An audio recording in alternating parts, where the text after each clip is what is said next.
The following talk was given at the Insight Meditation Center in Redwood City, California. Please visit our website at audiodharma.org.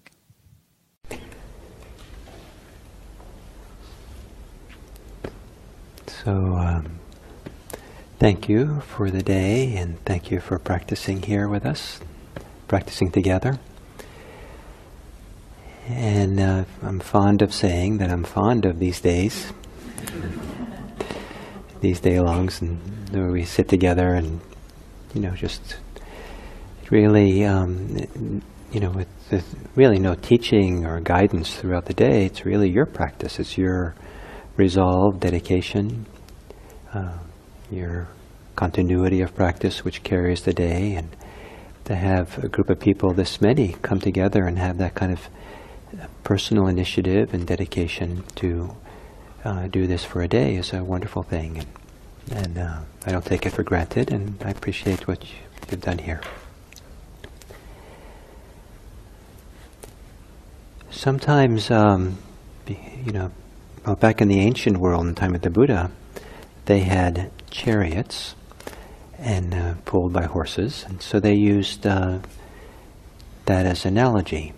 And probably there are fewer parts than cars, so it's maybe easier to use as analogies. And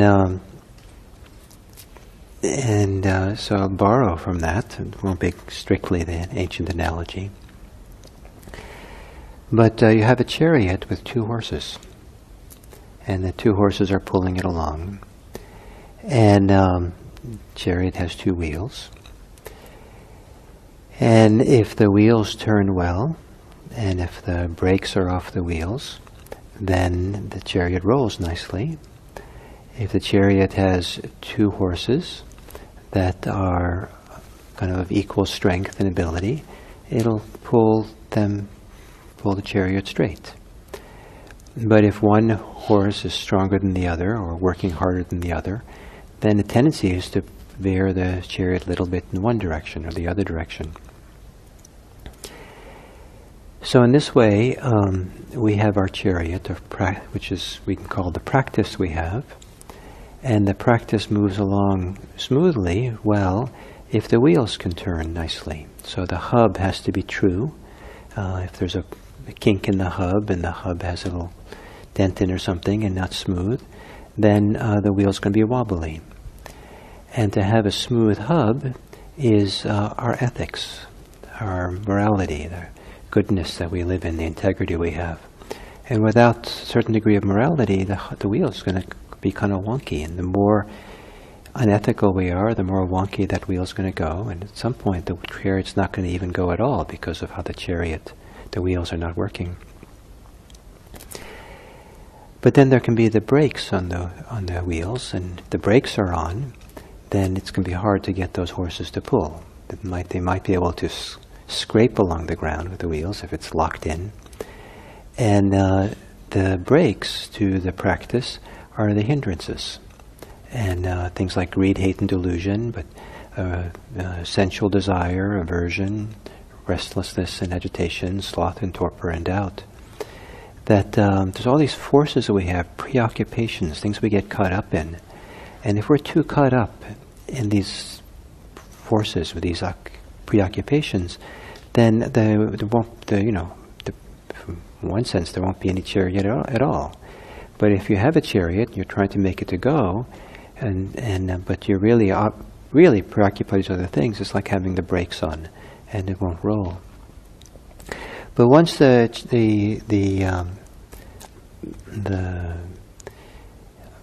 hub is moving smoothly, so there's no resistance, no wonkiness in it, and once the brakes are off, then really good, true wheels of a chariot will just roll kind of freely and nicely, and they're available to roll.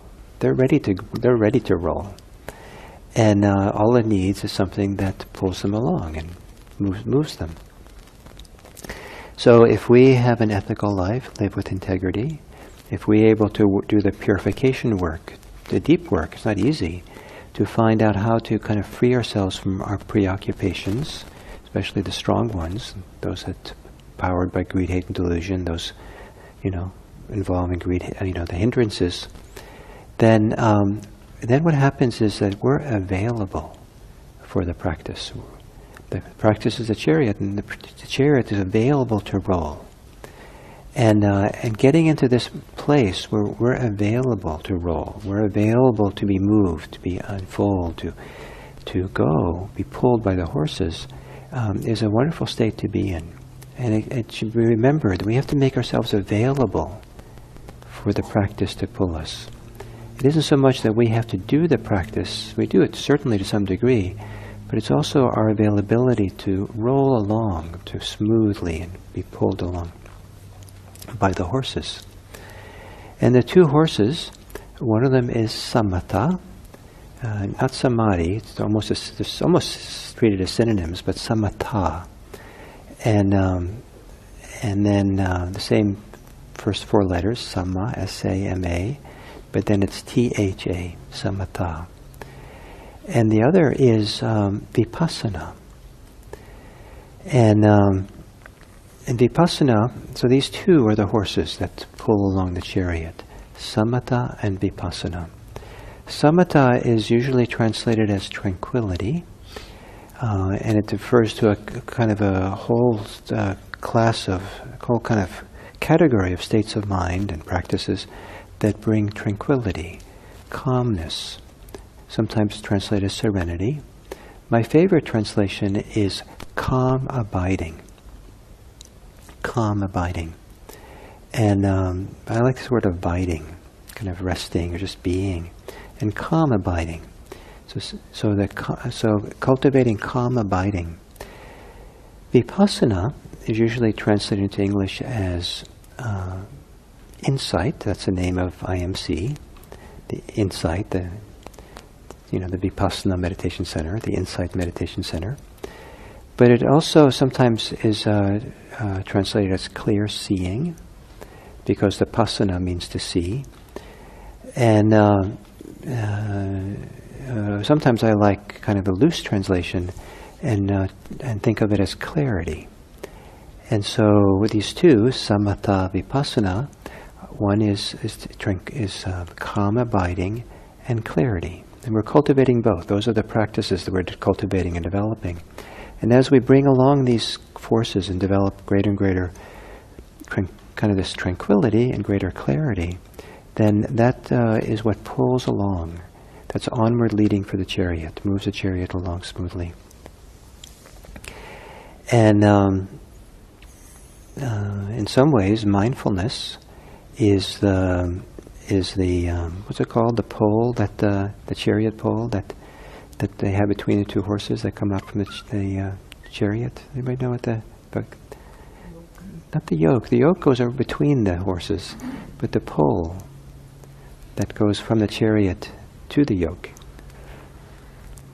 The chariot pole?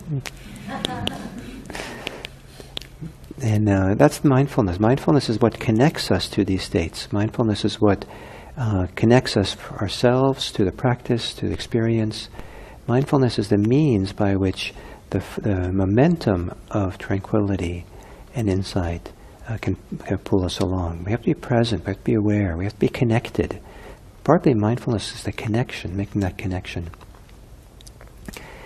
And some people say that faith is the harness that you hold onto the horses. So the harness doesn't move things along. They don't get pulled by the harness, but the harness is very important for guiding the horses and getting them to go just the right way. And so I'm not sure quite how that connects to faith, but maybe you can figure it out for yourself.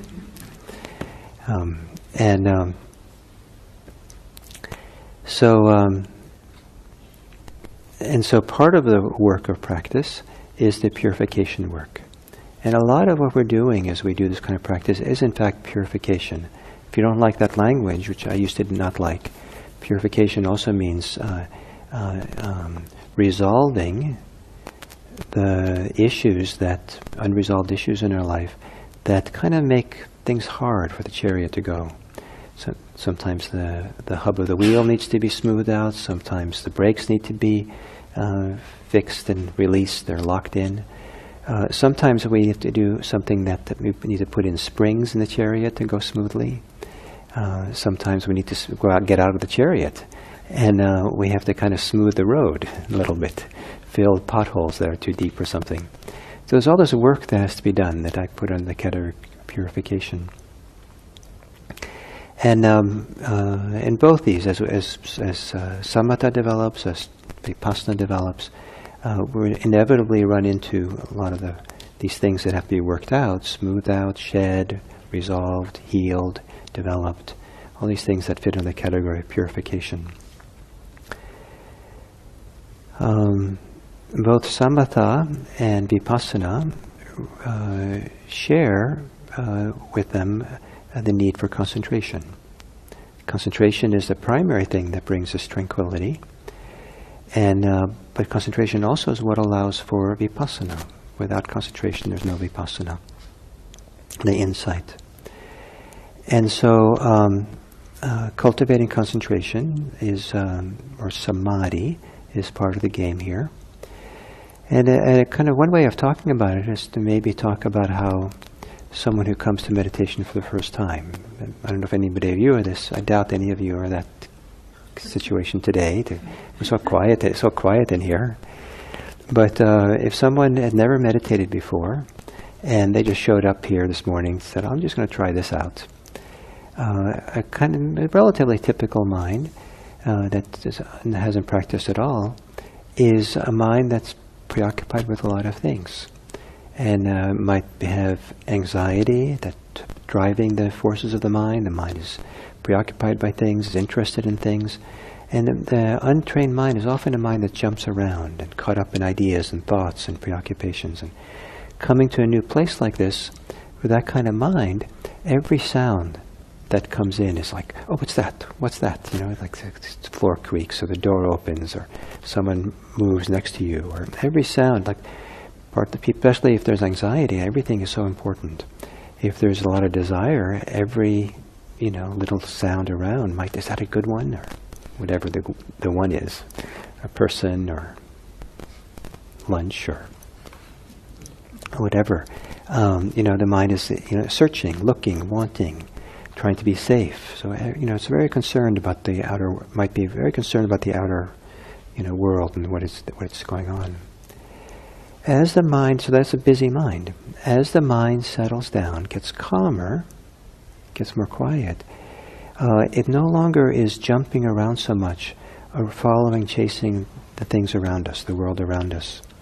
And the world of sounds, the exterior world, begins to settle away. It's still there, but it's not so much interesting for us. We're not focused on it. The mind is not no longer oriented to pay attention to the world around.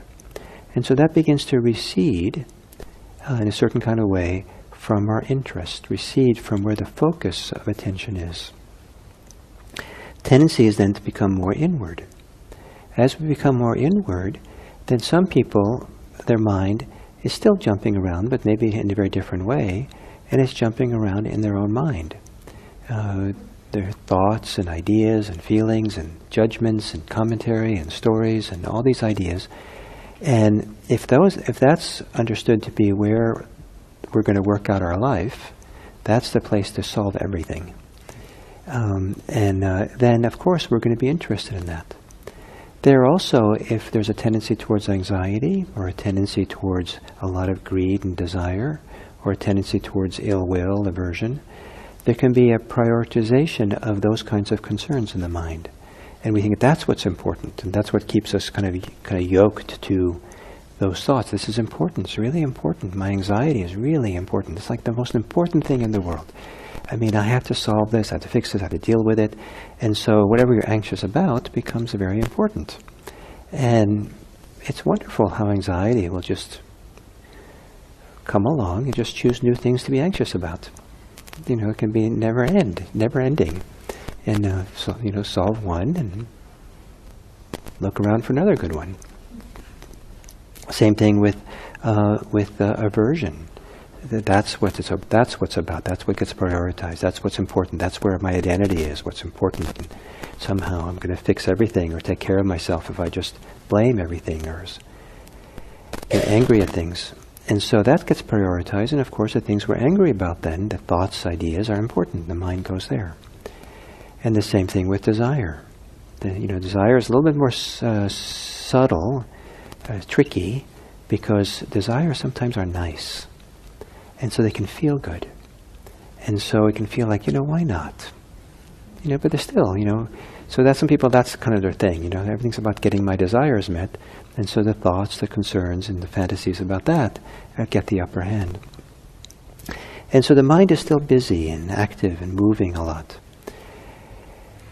It's a wonderful little saying, they say, that's been said that if you look into a moving river, fast-moving river, you won't see your reflection. You have to, if a river which is very, very slow and clear, or even better, a still pond, lake, you might see your reflection. So in the same way, if the mind is moving too much, moving and moving and moving, it's too much agitation to really see yourself well, to really see the depth of us and be connected here. So this is why we do a practice like concentration, like something as simple as mindfulness of breathing, focusing on the breathing. That's a fantastic place to cultivate both horses, mindfulness and concentration, mindfulness and tranquility and calm. Coming back and be interested in the breath. Become more interested in the breathing than you are in all those fear-based concerns, desire-based concerns, aversion-based concerns, doubt-based concerns that we have. And that's a training of the mind. That has a lot of purification. We have to work through a lot for some people to begin to work through enough of that and to have a new relationship to all that, to no longer be wedded to it, no longer feel like this is what's important, this is what's going to do it for me. I know some people who have to meditate for years before they kind of say, they finally realize, something? I've been doing that way for a long time, and it didn't get me anywhere. It was kind of nice to sit there, and my body worked its kinks out, and I could sit comfortably. But, really what I'm doing is just all this thinking, and, I was calmer at the end of the day, so that was nice. But, after 10 years, I don't think that's the way. So hopefully not 10 years, but sooner or later we learn that's not the way. That's not so interesting anymore. So at some point what becomes interesting is cultivating Samatha and Vipassana. It's cultivating Samadhi. Really, let's go deeper here. And so something like mindfulness of the breathing allows us to shift where attention goes and begin exercising our capacity to choose where our attention goes, and to shift it from where the default of thoughts and preoccupation to just staying with the breathing, for example. And why that is important is I like to think of attention or awareness as kind of like food. The Buddha called consciousness food. But I think of awareness as kind of like food, and where your awareness goes feeds something. Sometimes it feeds what you're paying attention to. So if we're focusing kind of in a kind of, if we're absorbed, or if our attention is lost or preoccupied with fear, the fear is actually fed. If we're preoccupied with desires, the desiring movement is fed. If we're preoccupied with anger, that's what's fed, that's what grows. We're trying to shift where the food goes. It's such an amazingly precious resource we have to be aware. It's like one of the most precious things, valuable things that you've been entrusted with. But no one told you were. But no one else was entrusted with your awareness. It wasn't, we can't hold someone else responsible for it, unless it's the people who produce good TV shows. we're going to trust them. But but you know, we have to. We're entrusted to be responsible for our awareness, what we do with it, where it goes, what we attend to, what we focus on, and we have some choice. And we want to focus on things which are wholesome, that are beneficial, that really nourish and feed us, feed something useful. So samatha and vipassana are useful things to feed. So if we focus the attention with the purpose of cultivating concentration and mindfulness, then we're cultivating something healthy. So what happens as people start to continue able to do this, it's just like the sounds around us when we meditate begin to recede from importance, and we're not so focused on them. We're not, on eggshells listening to everything. So the same thing happens with our thinking. That our thoughts no longer become so interesting. They recede. And they don't necessarily stop. They can sometimes. But I think it's more useful to think of, they just recede more and more. They become thinner and lighter and less interesting. And there might be some thoughts in the background which are not very interesting, but we're not interested in them. So they just kind of do their thing in the back. And what's interesting, where the focus goes, where this wonderful food can go, is to something wholesome. Mindfulness of breathing is considered to be one of the very wholesome things you can do, provided that when you focus on the breath, you're not doing it with greed, anxiety, fear, or hostility. You want to just be able to focus on it with an open, relaxed breath. You want to focus on it without any brakes on the wheels. You want to be able to focus on it, in a way that the road is, you have good springs, so you roll along nicely. So the road is smooth. So as we get more focused, then what recedes, the second level of receding, is this, all the thoughts, all the preoccupations and everything. To the degree to which thinking is still useful, it's very simple thoughts about the practice. Very simple thoughts about what we're bringing our attention to. And at some point the thinking becomes mostly just thoughts around the breathing. And they're also, those simple, very simple thoughts. It might be very simple thoughts where we give ourselves little instructions. We're back to basics. Let's just be with that in-breath. Let's be with that out-breath. Let's feel that breath fully. Let's kind of really tune in to just that experience of pleasure or joy that comes with that breathing, or expansion. So giving yourself that very simple, rudimentary thoughts, giving yourself instructions to go, is a good thing to do when the alternative is worse. And if the alternative is you keep slipping into those other thoughts and ideas that not helpful, give yourself some very simple, relaxed, gentle instructions, thoughts. Stay there, dear. Stay there. You can do it.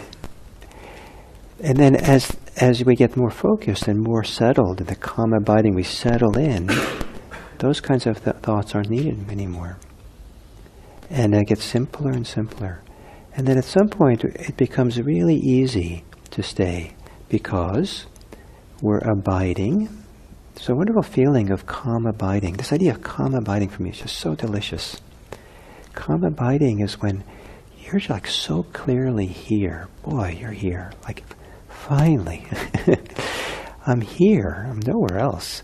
And I'm kind of like resting, or the whole system, the body and mind, is unequivocally here, present in this body, in this place, this time. So clearly here. And it takes work to go anywhere else. It's like going uphill to have the mind start thinking about other times, other places, other things. It just feels like this is like the bottom of the bowl. The ball in the bowl, you put a ball in a marble in a bowl, it does all this, up and down and around, and its momentum slows down. And it comes down, finally the marble is calmly abiding at the bottom of the bowl. So it kind of, this thing of finally being here, this calm abiding. So that's when calm abiding begins, when we're really here. And there's clarity. And these two are the horses that go together. If you have too much calmness without the clarity, it's easy to fall asleep or get dull. So if you have too much clarity without enough calm abiding, some people actually get a little bit too, it gives birth to whole other kinds of way of thinking or ruminating or excitement, sort of goes on. But the idea is to have the two together. To have clarity that's with calm abiding. And that combination allows you kind of, the waters become still and quiet, and you can see your reflection. You can start seeing what's really going on here in a much deeper way. The water is calm, and all the sediment has settled away. So now you can really see both yourself, and you can see reality. You can start seeing what's actually happening here in a deeper and deeper way. And this is a great, wonderful thing. It's wonderful to have the sense of just, it's so good to feel like you're really here. There's no boredom. There's no feeling that something else needs to be done or I have to accomplish something. Nothing you have to do to prove yourself. Because it feels so good to be here, settled. And it's so brilliant to have this clarity. The clarity of mind I think is one of the best things going in the world, in the universe. To have this clarity. And the clarity, when it gets really good,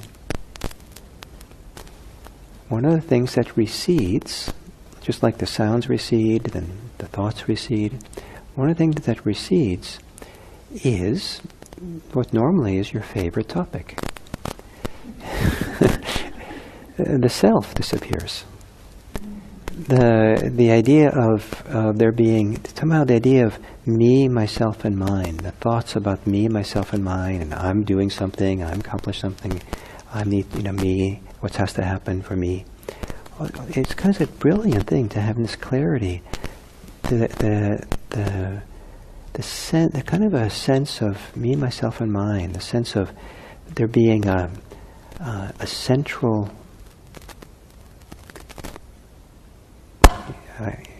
I often use the word the central,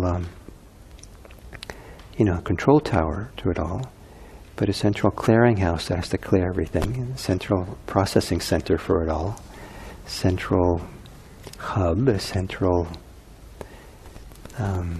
tax collector. I don't know what, but the sense of this center falls away. It's just clarity without that center of self. It's quite lovely. So, these two horses that we're cultivating. As we cultivate Samatha and Vipassana, calm abiding and clarity, because calm abiding, the way I talked about it especially, it sounds like you're just there, stationary kind of, everything's still. It can kind of feel, the idea can be given that, then there's no horses that are pulling anything. And maybe the horses disappear too. But what happens is that Samatha and Vipassana, when they get strong, are onward leading. They will naturally unfold. They naturally move along. So they're the horses that keep pulling. They're the water that will flow downhill. They're, it's the, I don't know if this is a good analogy, but it's the dandelion, seeds that get picked up by the wind and get blown gently along. It's the wind that pushes the dandelion seeds. So it's the water that carries the leaf down the stream, down the hill, or it's the horses that pull the chariot.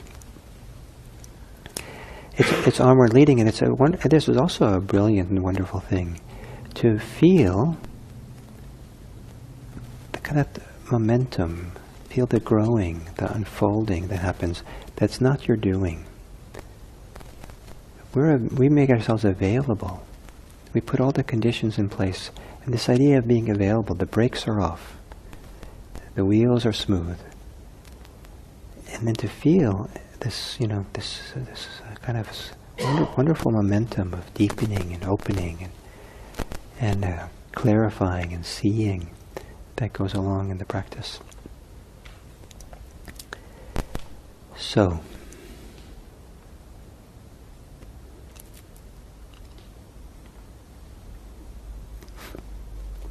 it's a great journey. It's a great thing to do, to cultivate these things, to develop and work. And it's just really good to be on the path.